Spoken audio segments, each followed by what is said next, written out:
warahmatullahi wabarakatuh. Alhamdulillahi rabbil alamin, wassalatu wassalamu ala sayyidil awwalin wal akhirin, nabiyyina wa sayyidina Muhammadin wa ala ali baitihi at-tayyibin wa azwajihi at-tahirati ummahatil mu'minin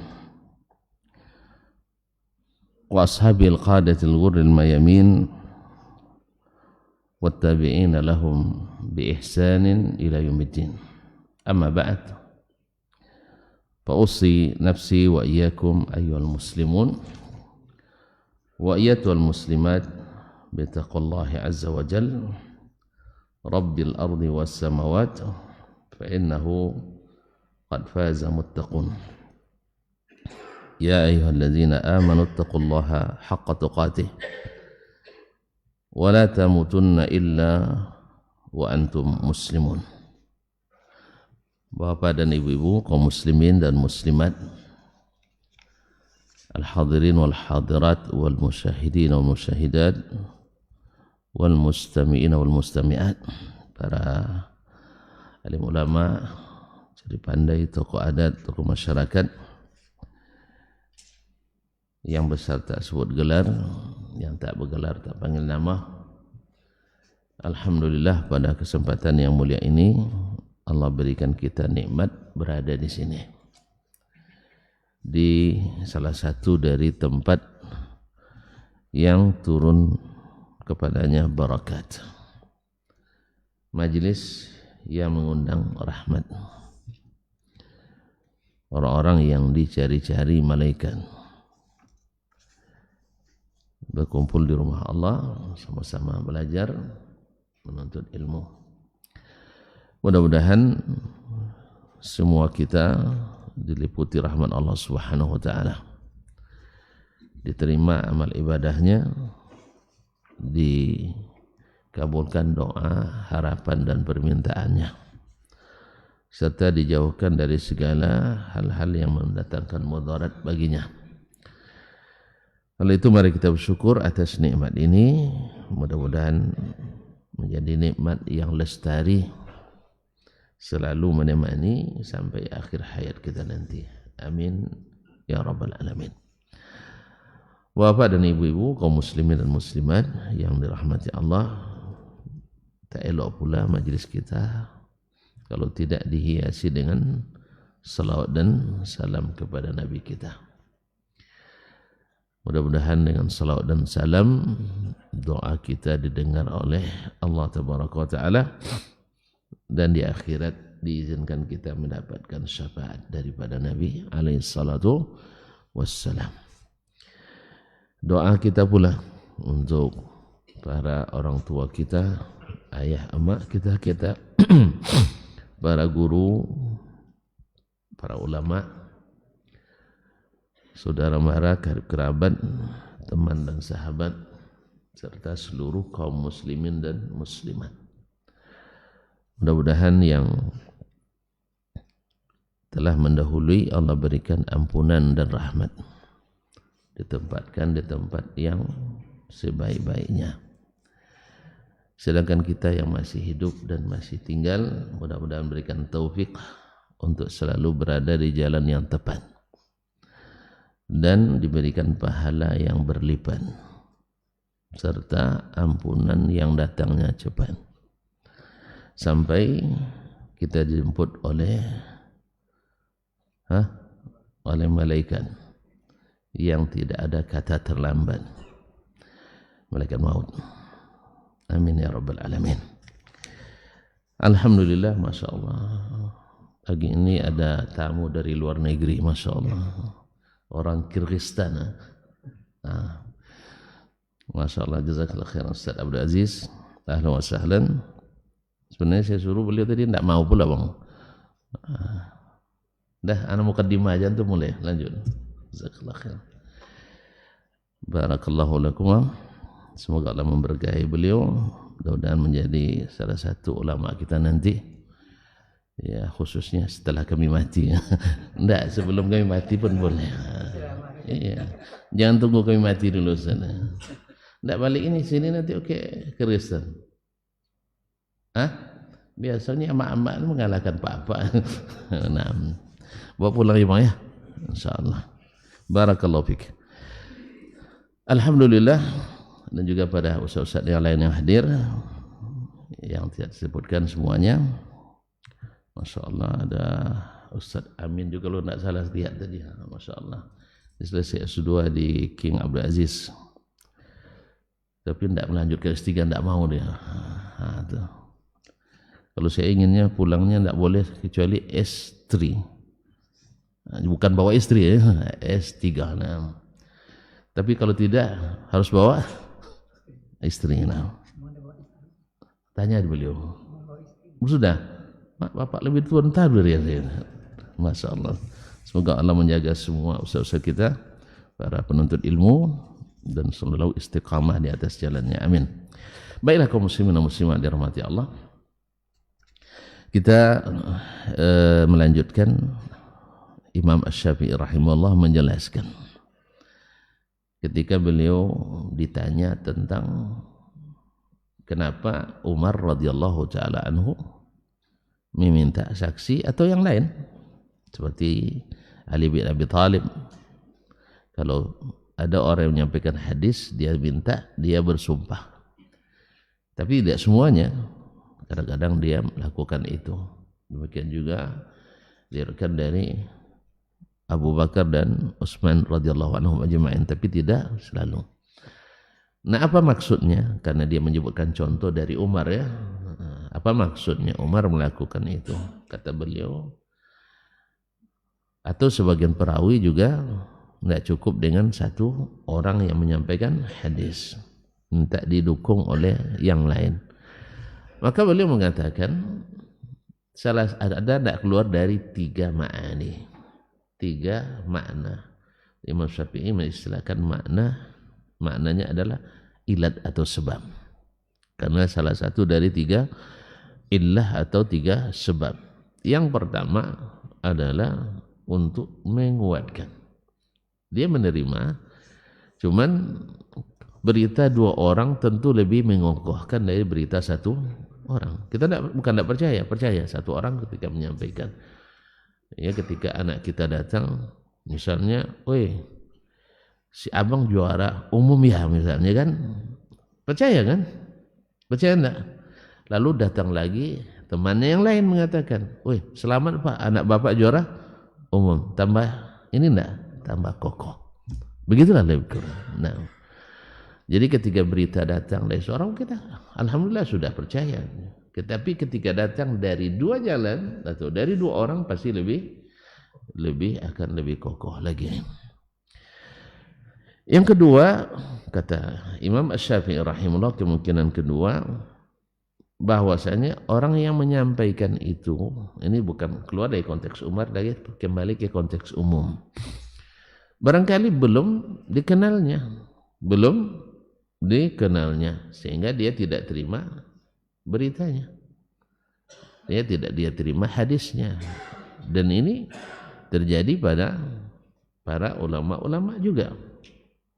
Dia tidak terima hadisnya kalau belum mengenali, tapi diterima oleh ulama yang lain yang juga setaraf dengannya karena dia mengenalinya. Dari sini pula lahir kaidah kadang-kadang baladiyur rajul a'lamu birrajul.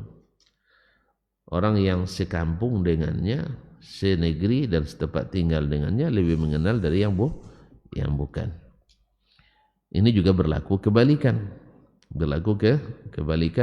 Artinya yang sekampung lebih tahu bahwa dia itu tidak thiqah dibanding yang lain. Seperti antara Imam Asy-Syafi'i dan Imam Malik. Imam Syafi'i sangat kagum kepada yang syekh itu, tapi Imam Malik mengatakan dajjalun minad dajajilah. Dia orang Madinah. Abdul Karim bin Abi Yahya al-Aslami. Imam Syafi'i karena tidak lama di Madinah, melihat penampilan dan ilmunya, maka dia kagum kepadanya karena tampilannya Masya Allah, seorang samtul alim. Tapi Imam Malik yang tahu tentangnya, maka dia katakan dajjalun minad dajajilah, sehingga dia matrukul hadis. Tapi harus juga aman dari persaingan. Nah, kan ada juga dalam dunia ini manusia itu si alim dan sesoleh apapun, hati-hati.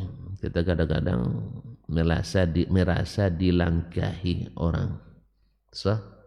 Masa dia lebih hebat dari saya? Kan itu kan pantang juga. Masa dia lebih terkenal dari saya? Masa dia dan banyak masak-masaknya. Dan ini juga tidak jarang menghinggapi hati-hati orang-orang saleh di antara kita. Orang-orang yang punya prestasi, tapi syaitan ingin merusaknya. Sehingga kadang-kadang menimbulkan seperti kata Imam Ibnul Qayyim rahimahullah, at-taishu fi man ishtaghala bil ilmi ashaddu minhu fi ghairihim. Hasad yang tak beralamat itu, yang salah alamat, karena at-taishu itu pada asalnya adalah as-sahmu iza akhta'a al-hadaf, yaitu anak panah yang tidak tepat sasaran. Jadi istilah ini menjadi at-taishu, yakni hasad yang tidak pada tempatnya. Tapi hasad sebenarnya ada tempatnya ya. Tapi diambil takbir seperti at-taishu biman ishtaghala bil ilmi, pada orang-orang yang berkecimpung dengan ilmu. Bahaya kita, berarti tidak usah nuntut ilmu lah ya. Asyaddu minhu fi ghairihim, lebih dahsyat daripada hasad di antara orang-orang yang berprofesi lain. Terus tidak usah nuntut ilmu Pak, tidak usah nuntut ilmu. Ya harus, karena di semua bidang ada juga. Jangan-jangan kita pindah ke bidang lain, kita pula jago ya di situ. Lebih baik di sini jadi pemain figuran, iya kan, daripada di sana jadi pemain utama. Pemeran utama.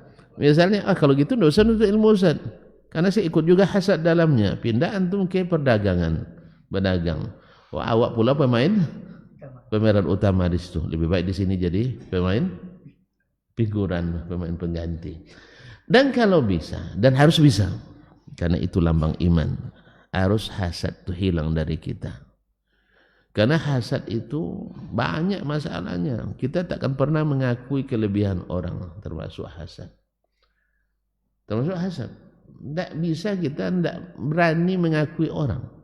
Padahal mengaku orang hebat itu menandakan kita hebat. Tapi kalau tidak mengakui orang hebat, kita akan tergilas.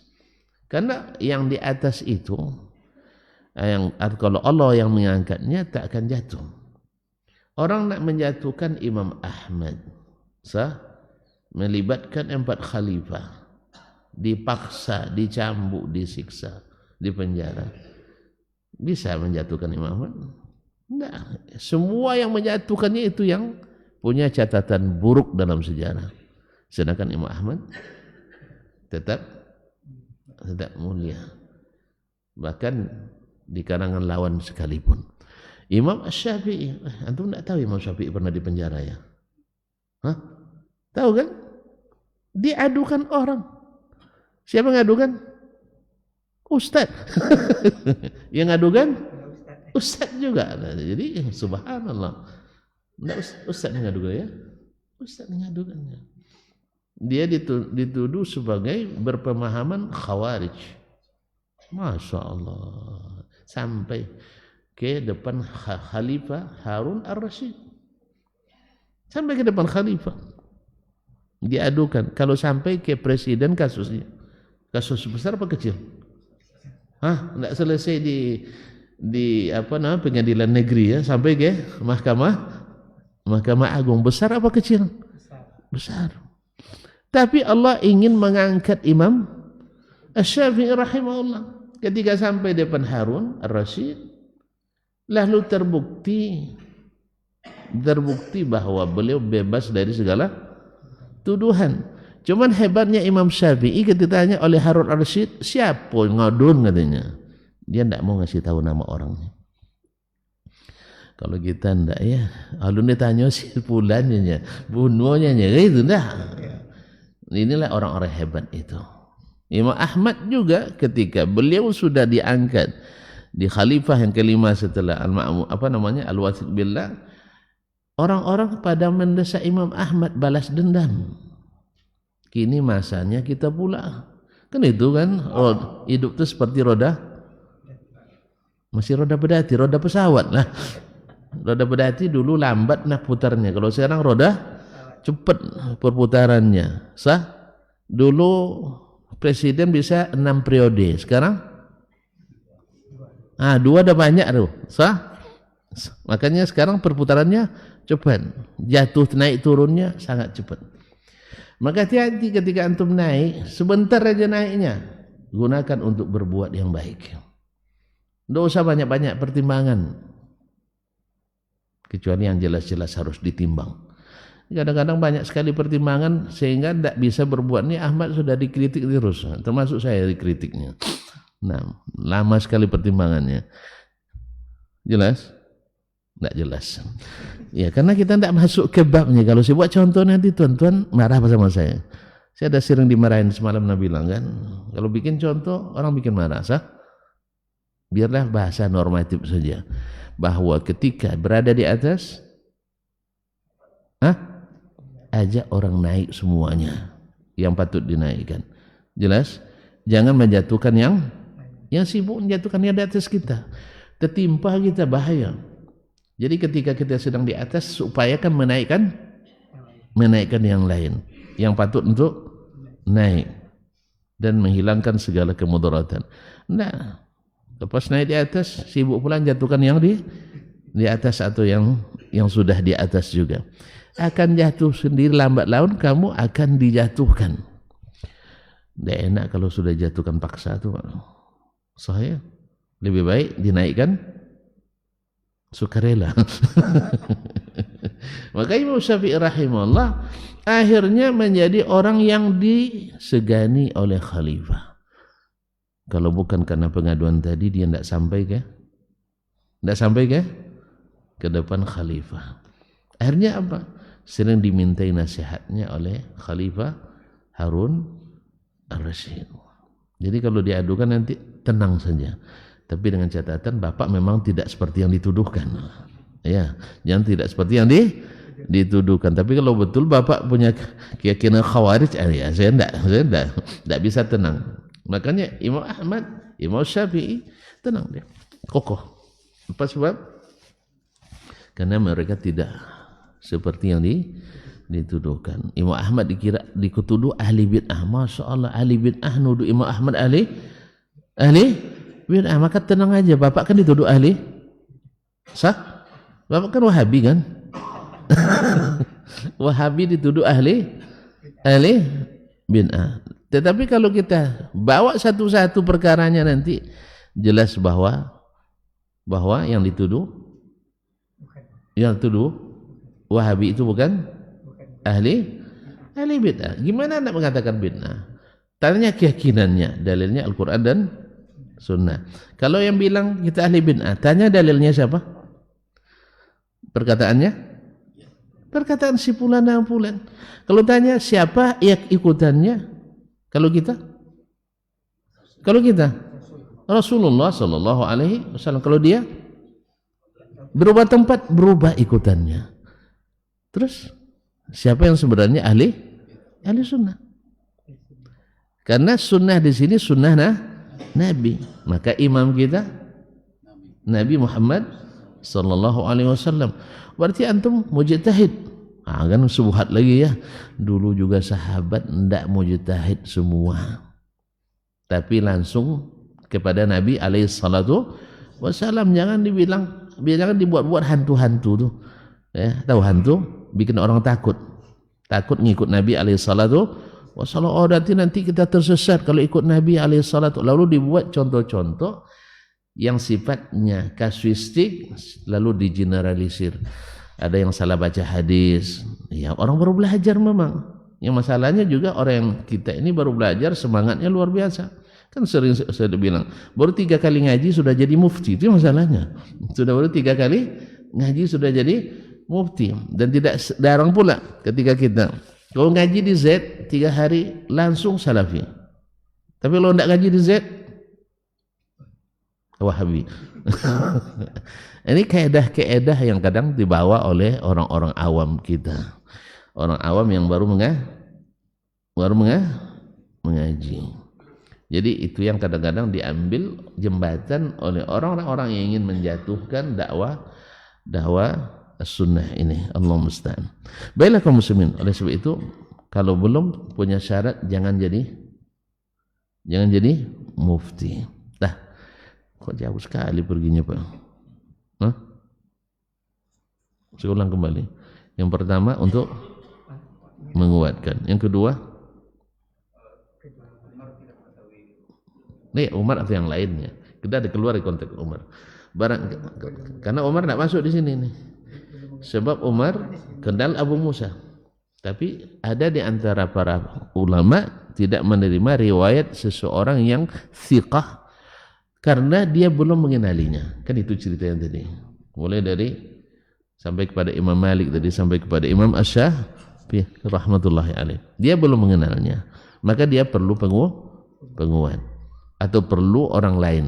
Yang ketiga, misalnya memang orang tersebut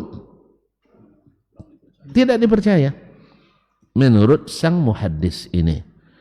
Tidak masuk kategori yang diterima hadisnya. Lalu ditanya, lalu Umar dalam masalah ini menurut engkau ya Syafi'i apa ininya? Kemana dia? Golongan yang mana? Maka kata Imam Syafi'i kemarin adalah Umar adalah untuk yang pertama, ingin hati-hati, jadi perlu penguat. Karena diriwayatkan bahwa sesungguhnya dalam riwayat yang mursal bahwa Umar radhiyallahu taala anhu mengatakan kepada Abu Musa, inni la attahimuk, saya tidak meragukanmu, cuman saya takut orang nanti mengatakan sesuatu atas nama Rasulullah sallallahu alaihi wasallam. Kekhawatiran tidak mesti terjadi karena mimpi bukan kenyataan. Jadi kadang-kadang kita kan merasakan jangan-jangan dan sebagainya. Ya, makanya banyak orang mengatakan sahabat kan juga manusia. Sahih? Sahabat juga manusia, bisa salah, bisa benar. Ini kaidah tidak salah. Tidak salah. Sampai juga orang mengatakan Nabi kan juga manusia, bisa benar, bisa salah. Nanti sampai pula Jibril juga makhluk, bisa benar, bisa salah. Kan itu lagi. Ini kaidah ini adalah kaidah umum yang namanya manusia bisa benar, bisa salah. Cuman harus diketahui bahwa orang-orang ini dipilih Allah. Jibril siapa yang pilih? Allah. Yang Allah sebenarnya butuh tidak sama Jibril? Kenapa enggak? Nah, alhamdulillah. Bapak, kaedahnya, akidah dan kaedahnya bagus ini. Jadi Allah memiliki aras. Tidak mesti butuh sama aras. Sebagaimana Allah punya malaikat-malaikat yang menurunkan hujan, tidak bisa Allah turunkan hujan sendiri. Serius nih? Terus kenapa antum ngundang para pawang hujan? Pawang penahan hujan habis itu berlumuran diguyur hujan. Allah musta'an. Nah, Allah bisa, cuman Allah memberikan tugas bukan karena dia butuh untuk mencatat raqib dan udah lupa pula namanya. Raqib dan ada yang menyebutkan raqib dan atid. Sah? Allah tidak mampu mengetahui amalan hambanya, tahu, tapi Allah dengan hikmahnya membagi tugas supaya kita juga barangkali wallahu alam belajar. Sehebat apapun kita harus bagi bagi bukan hasil, bagi tugas. Allah saja yang tak butuh membagi-bagi tugas supaya ada pekerjaan bagi yang lain. Maka kalau dapat satu tempat, kalau bisa memberi manfaat kepada sebanyak-banyak orang, makanya sebaiknya jangan efisiensi tapi efektivitas. Karena efisiensi tidak pernah bukan itu yang membuat barakah, tapi membuat barakah itu adalah efektif. Nanti efisiensi lalu kita simpan, diambil sama yang tukang yang pegang kuncinya. Paham enggak? Nanti saya bikin contoh marah lagi tuan-tuan, itu masalahnya. Enggak usah, pokoknya jangan pakai pancing-pancing saya bikin marah tuan-tuan. Paham enggak? Nanti kita efisiensi, dikumpul, terus tentu kan disimpan. Nanti diambil sama yang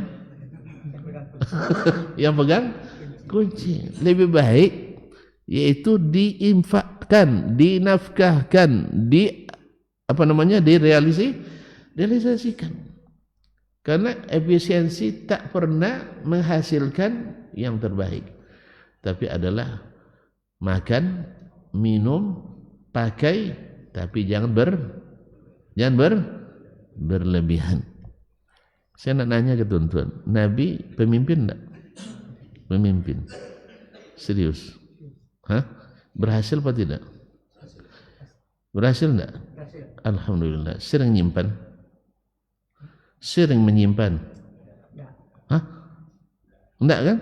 Alhamdulillah. Dah ada paham tuan-tuan. Paham ya? Alhamdulillah. Berdoalah banyak-banyak supaya kita bisa mengefektifkan yang ada, bukan menyimpan lalu dihabiskan oleh tukang pegang kuncinya. Allah musta'an. Kan itu yang terjadi kaum muslimin dan muslimat. Ya, kita tidak habiskan anggaran lalu dikembalikan bukan di tengah jalan diambil tikus-tikus. Allah musta'an. Jadi bukan efisiensi. Mohon maaf, mungkin sebagian besar tak akan sependapat dengan saya. Sahih? Kayak kalau tengok wajah-wajah tidak sependapatnya, tidak apa-apa, kan masalah khilafiyah, ini kebijakan. Sah? Tapi saya ingin kalau saya yang tukang kelola anggaran harus habis. Setelah sejahtera semua nanti biarlah rakyat yang menyimpan. Sah? Nah, pahamlah. Baiklah kaum muslimin dan muslimat. Nah, sekarang ada yang bertanya, ada enggak hujahnya? Ada enggak buktinya bahwasanya apa yang dilakukan oleh para ulama ini punya pegangan enggak mereka? Artinya Umar dalam hal ini ingin menguatkan. Walaupun satu sudah cukup, kata Imam Syafi'i ada. Beliau mengatakan wa fi kitabillahi tabaraka wa ta'ala dalilun ala ma wasaftu. Dalam kitabullah terdapat dalil yang menunjukkan apa yang aku katakan. Apa tadi yang dikatakannya? Tidak keluar dari salah satu dari tiga. Yang pertama, yaitu untuk mengokohkan. Walaupun sebenarnya sudah kokoh, tapi menambah kokoh. Ada contohnya? Banyak. Beliau menyebutkan surat Nuh ayat 1, inna arsalna Nuhan ila qaumihi. Sesungguhnya kami telah mengutus Nuh kepada kaumnya. Kemudian waqal, dia berfirman pula dalam surat Hud ayat 25 dan Al-Mu'minun 23 serta Al-Kabun ayat 14, walaqad arsalna Nuhan ila qaumihi. Kami sungguh telah mengutus Nuh kepada kaumnya. Kemudian dalam surat An-Nisa 103, wa auhayna ila Ibrahim wa Ismail. Kemudian dalam surat Al-A'raf 65 dan Hud ayat 50, wa ila adin akhahum huda, dan kepada kaum Ad kami kirim saudara mereka Hud. Kemudian ayat surat Al-Arab 73 dan Hud ayat 61, wa ila Samuda akhahum salihan, dan kami utus kepada kaum Samud saudara mereka Saleh, yaitu Nabi Saleh alaihissalam. Kemudian dalam surat Al-A'raf 85, Hud 84 dan Al-Ankabut 636, wa ila Madyana akhahum Syu'aibah, dan kepada kaum Madian atau kota Madian kami utus saudara mereka Syu'aib.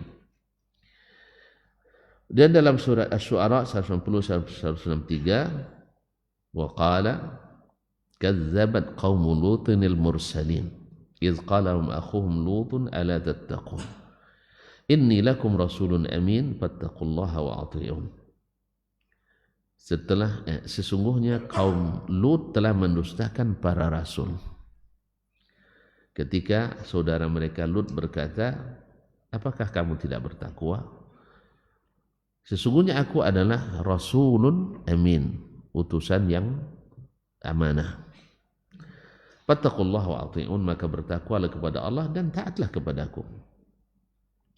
Kemudian dalam surat An-Nisa 163, wa qala li nabiyhi Muhammadin sallallahu alaihi wasallam, Allah berfirman kepada nabinya Muhammad sallallahu alaihi wasallam, inna auhayna ilaika kama auhayna ila Nuh, sesungguhnya kami telah mewahyukan kepada engkau sebagaimana telah kami wahyukan kepada Nabi Nuh alaihissalam. Dalam surat Ali Imran 104, wa qala wa ma Muhammadun illa rasul qad khalat min qablihi rusul, dan Muhammad itu tidak lain kecuali seorang rasul, telah terdahulu sebelumnya beberapa atau banyak rasul. Baik, apa yang bisa diambil dari ayat-ayat tadi?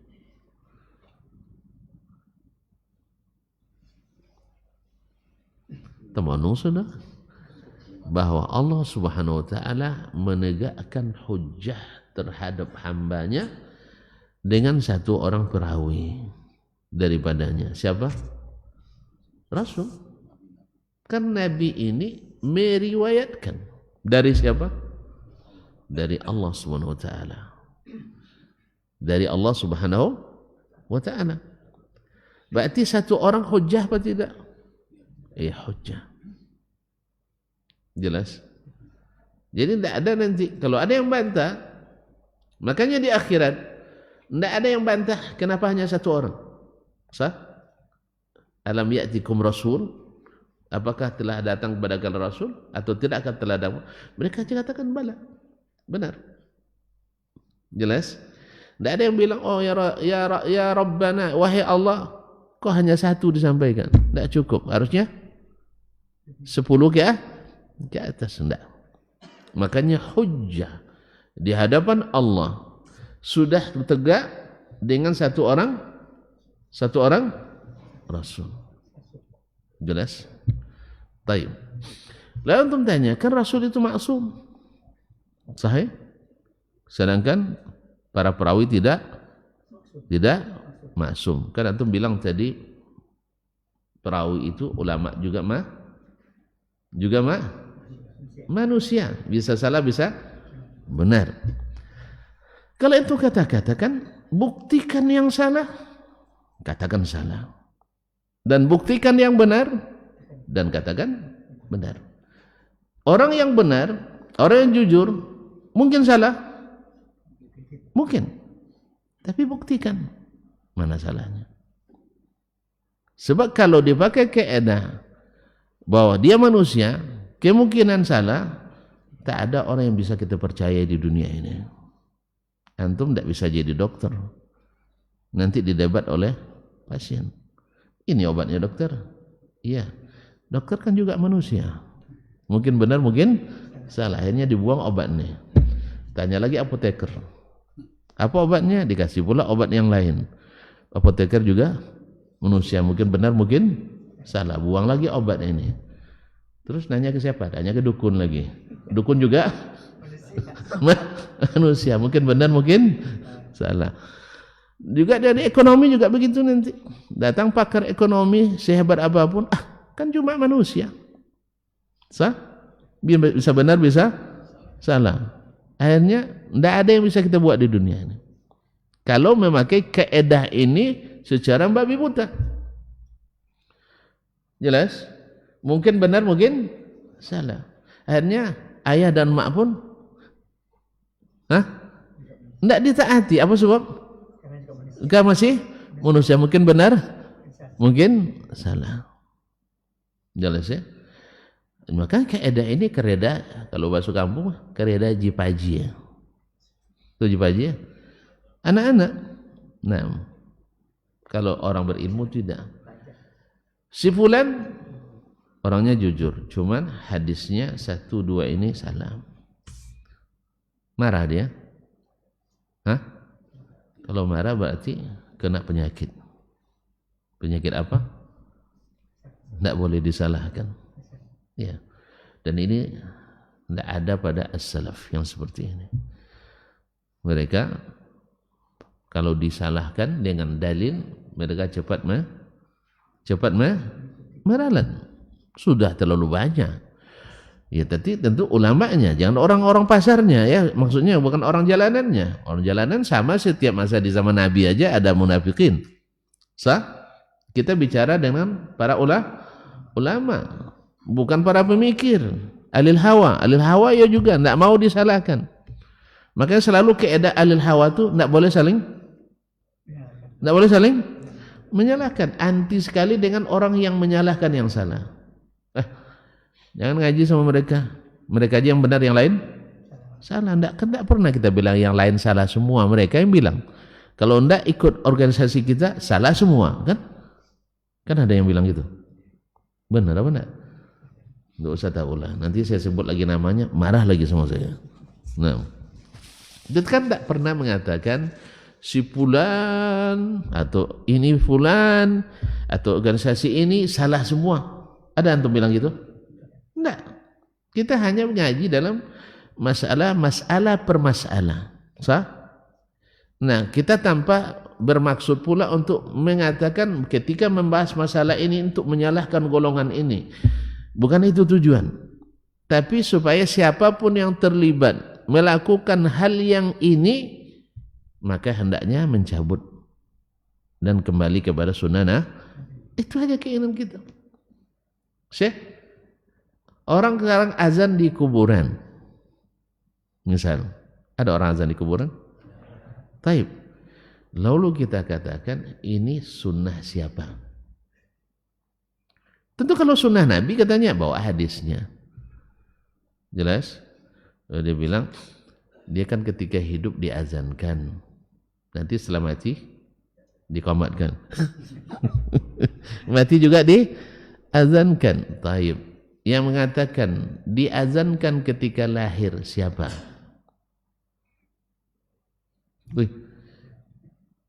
Yang melakukan azan terhadap orang yang baru lahir siapa?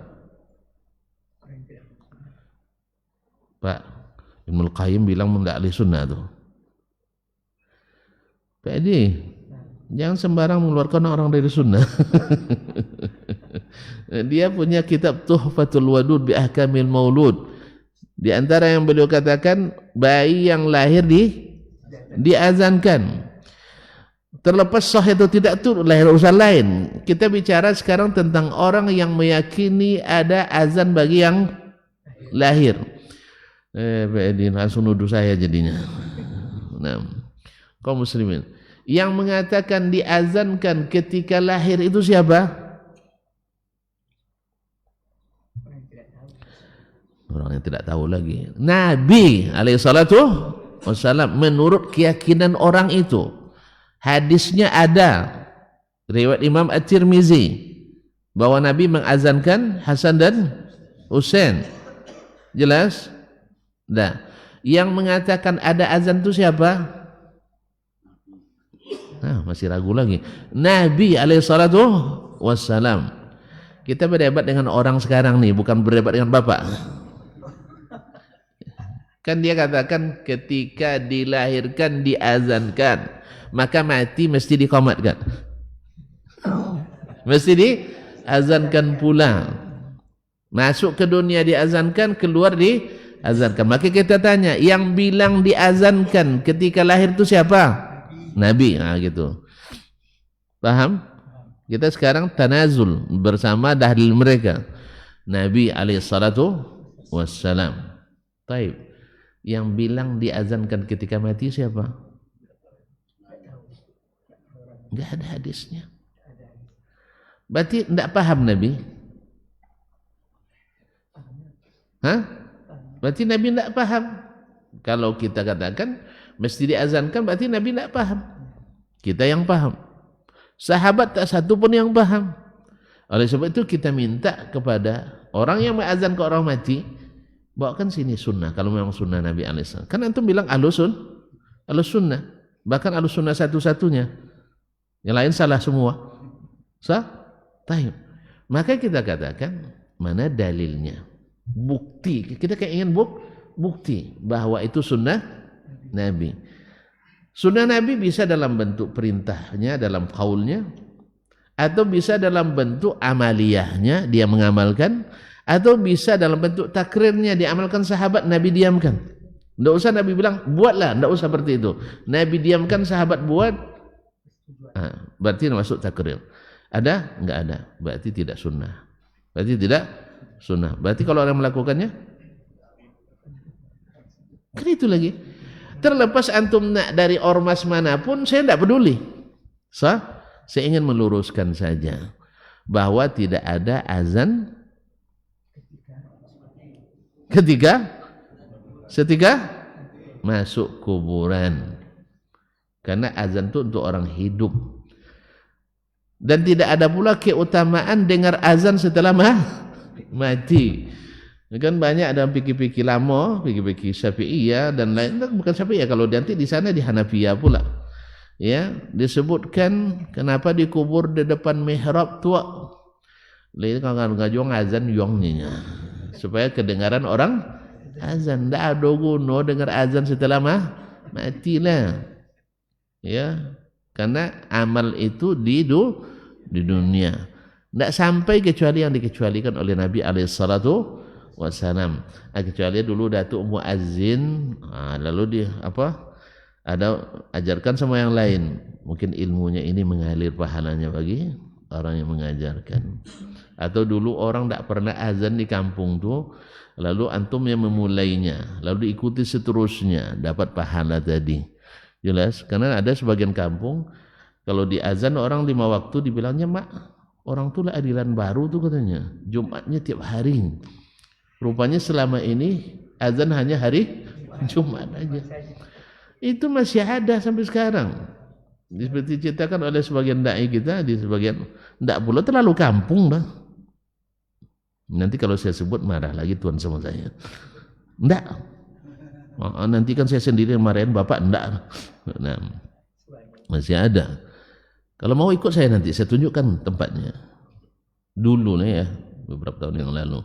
Azan kawan-kawan kita di situ. Jadi bahan kajian di warung-warung. Itu masih bahan kajian di warung-warung. Ada aliran baru tuh katanya. Kabarnya orang dari Madinah. Dengar pula ceramah ustaz, hati-hati dengan tamat Madinah katanya. Alah gawat. Akhirnya masuklah. Iya betul, orang ustaz si fulan yang viral katanya bilang Madinah itu aneh-aneh kajinya. Akhirnya masuklah kaji itu. Memang aneh orang Madinah. Apa so? Masa Jumat setiap hari.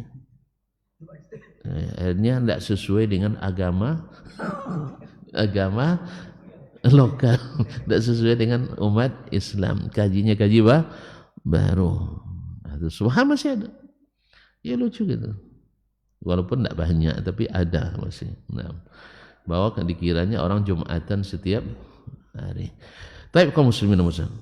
Dah, kembali ke sini. Jadi ayat tadi menunjukkan apa? Dan bahwasanya Allah menjadikan hujjah antara dia dengan hambanya dengan satu rasul.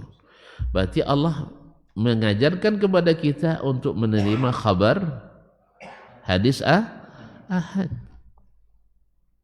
Jelas? Menerima hadis ahad. Nah, kemudian nanti Allah kuatkan dengan yang ketiga, misalnya, atau dengan yang kedua. Ada juga nanti dalam ayat. Seperti yang akan disebutkan oleh Imam Asy-Syafi'i rahimahullah ta'ala. Qala al-Imam Asy-Syafi'i rahimahullah, fa aqama jalla sana'u hujjatu ala khalqihi fi anbiya'ihi. Lalu Allah telah menegakkan hujjah terhadap makhluknya, yakni manusia, ya, pada para nabinya. Fil a'lamil lati bayanu biha khalqahu siwahum, yaitu pada al-a'lam, itu nama-nama orang yang dikenal dari kalimat alam. Alam itu asalnya bendera. Bendera selalu ditinggikan, sah? Bendera biasanya ditinggikan, dikibarkan, sehingga orang yang masyhur, yang tinggi, yang selalu nampak, disebut dengan alam. Dan jamaknya ada al-a'lam. Maka Imam Al-Zahabi mengarang kitab namanya Syiaru A'lamin Nubala. Syiaru A'lamin Nubala. Az-Zirikli menulis kitab pula Al-A'lam. Langsung Al-A'lam. Maksudnya bukan bendera-bendera. Isinya tentang terjemah biografi para ulama, para tokoh, para pemikir, dan para ilmuwan. Nah, jadi Al-A'lam. Pada Al-A'lam, yaitu orang-orang yang dikenali, orang-orang yang masyhur, allati bayanu biha khalqahu siwahum, yang berbeda dengan makhluk selain mereka. Dari sisi apa? Dapat wahyu dan diberikan mu'jizat. Dapat wahyu dan mu'jizat. Tapi yang lain kan juga punya kemampuan untuk melakukan yang aneh-aneh. Maka ada sihir, dukun, tetapi Allah tunjukkan bahwa sihir bukan mu'jizat, bahwa sesungguhnya keramat bukan sihir. Keramat bukan sihir. Kalau dipelajari, dititiskan, berarti dia sihir, bukan keramat. Dengan makna ayahnya dapat keramat, anaknya tidak mesti. Ayahnya wali, anaknya belum tentu wali. Atau ayahnya walius syaitan, anaknya bisa waliur rahman. Karena tidak sedikit wali yang diklaim itu adalah walius syaitan, walinya setan. Dan itu tentu ketika yang banyak di sekitarnya orang-orang yang jahil terhadap agama. Memang kalau tidak berilmu mudah tertipu. Kalau kita tidak tahu ilmu tentang ini, asal ada kejadian aneh pada seorang, langsung kita anggap wali. Kan itu dulu. Bahwa baru dikatakan wali bila bisa melakukan hal yang aneh-aneh. Salat di Mekah, pergi jam 11, pulang jam 1. Nah, jam 11 sekarang di sini, di sana baru jam 7 pagi. Iya, pulang jam 1 baru jam 9 baru sarapan ya Ustaz ya. Kalau 9 baru sarapan mereka di sana. Tidak ada orang Jumatan. Kalau memang wali, karena wali kutub pula tuh, ya harusnya berkuasa, ambil alih jadi khatib dan imam Masjidil Haram. Alhamdulillah untung tidak ada yang klaim seperti itu. Ya, untung tidak ada yang klaim seperti itu. Kalau tidak kan dituntut, mana buktinya? Ya. Kemudian kalau itu takut diminta gajinya, tolong dibagi. Allah musta'an. Jadi kaum muslimin dan muslimat, dulu kita percaya saja karena kita memang tidak tahu. Tapi setelah kita tahu, buka TV itu alun Jumat lah tuh. Kan gitu kan? Buka TV kabel kan, orang masih kosong masjid Haram, tapi Datuk udah pulang katanya. Akhirnya tunggulah 4 jam lagi ya. 4 jam tunggu baru orang Jumat. Ada Datuk nampak. Jadi kaum muslimin dan muslimat dirahmati Allah SWT. Wa kanatil hujjatu biha thabita. Dengan itu hujjah telah kokoh.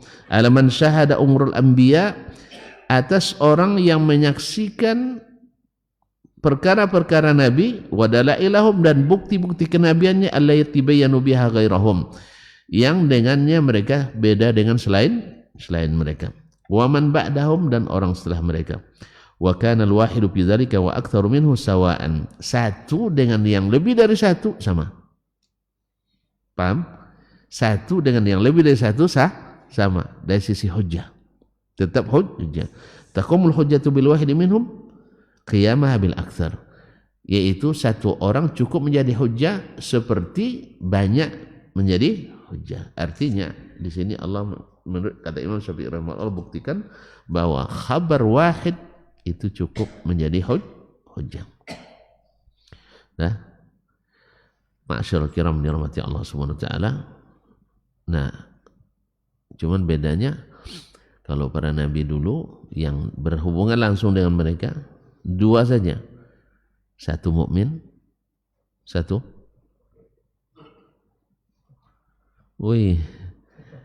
kafir. Yang langsung bertemu dengan para nabi, ada ahli bid'ah? Tidak ada ahli bid'ah. Yang ada adalah muslim atau kafir. Makanya apapun yang dikatakan oleh nabi hari itu mereka imani tanpa ada keraguan sedikit pun. Nak masuk akal, tidak masuk akal, mereka imani. Nah, kalau sekarang kan enggak. Karena kita bukan nabi, maka kita bukan. Kalau Bapak enggak yakin juga sampai sekarang. Karena kita bukan nabi, maka kita tidak bisa mengkafirkan orang kecuali dengan hujjah yang benar-benar tegak.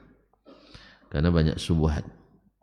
Sekarang, dulu ketika Allah menurunkan kepada Nabi Ar-Rahmanu 'alal arsyis tawa, ada sahabat yang keberatan?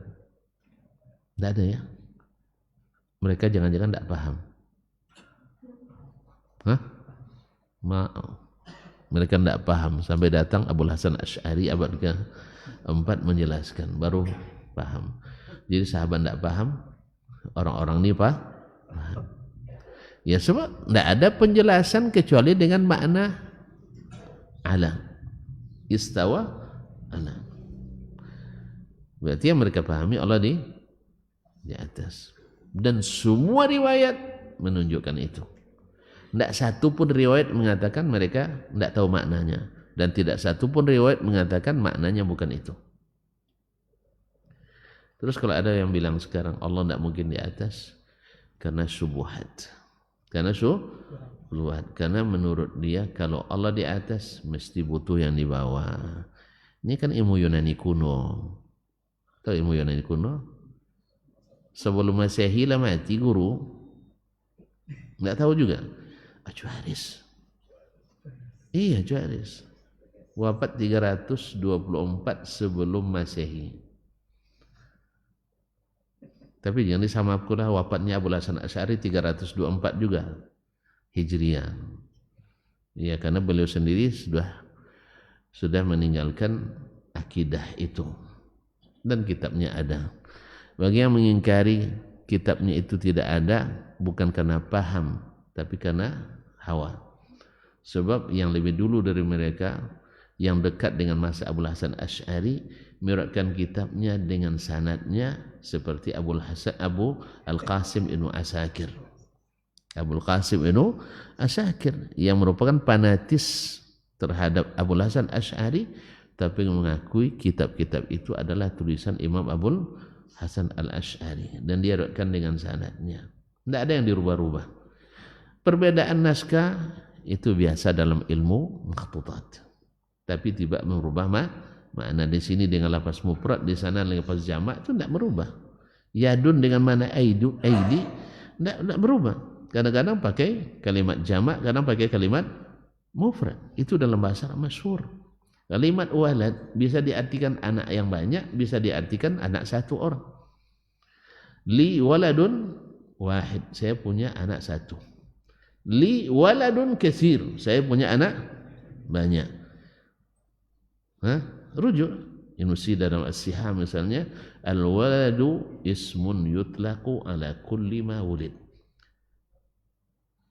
Zakaran au untha, musanna au jam'ah.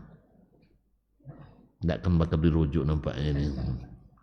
Bahwa walad itu nama yang disebutkan untuk setiap yang dilahirkan, baik muzakkar maupun muannas, baik laki-laki maupun perempuan, baik jamak maupun musanna atau mufrad.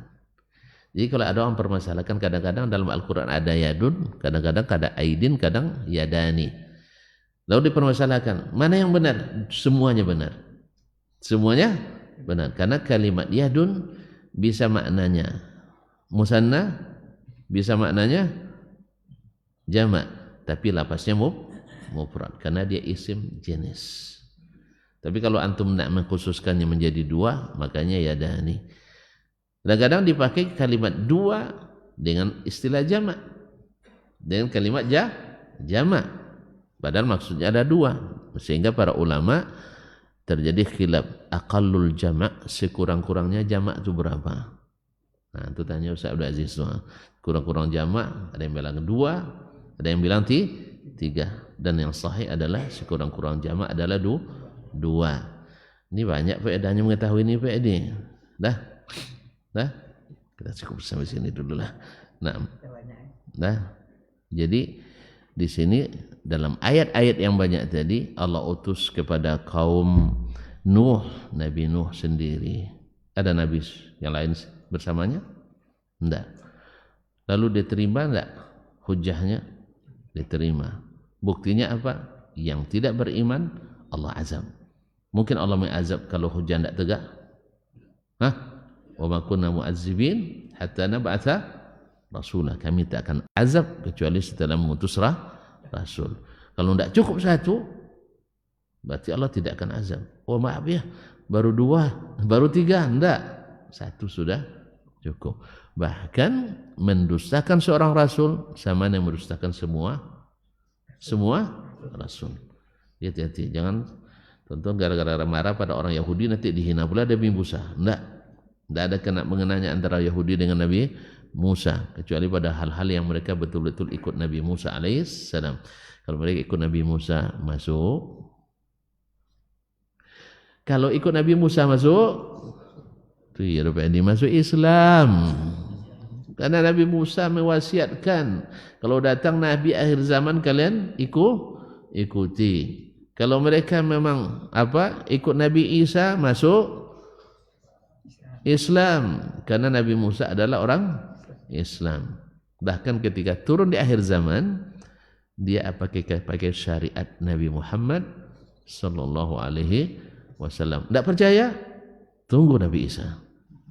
Ya kan itu lagi. Kalau antum harus diteliti dulu, tunggu Nabi Isa turun. Tapi saya takut antum ikut Dajjal pada waktu itu. Ya, orang tidak yakin dengan ini, jadi pengikut Dajjal di akhir masa nanti. Jadi, maka minta perlindungan kepada Allah dari Ad-Dajjal. Dahsyatnya saya, dahsyat. Ya, saya ingin mati sebelum Dajjal datang. Nah, Bapak menyaksikan dulu. Nak minta wawancara dulu. Wih, kalau sempat wawancara dengan Dajjal, Bapak kalah.